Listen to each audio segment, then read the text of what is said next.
All of you are here today. I hope you cover the entire proceeding. Not the truncated version, but the whole thing.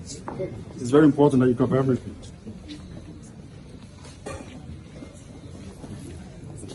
I want you to understand that because IPOB was founded on a non-violent principle, and we maintain that up until this very day.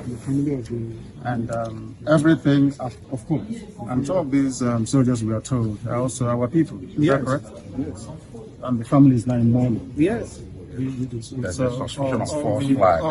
all the making of young widows is condemned in entirety. I don't want it. I don't want anybody to die. Yes. We are fighting for freedom. Then how can we fight for that at the same time? It's not possible. We want people to be free. That's what we're fighting for. Nothing more. We've suffered a lot in Africa. I don't know if you know that. Africans have suffered from slavery in Arabia to slavery in Europe to slavery in America. So I think we should focus our time and devote it towards making sure that this continent stands up to what God promised it is going to be. And that's why we're doing what we are doing. Thank you.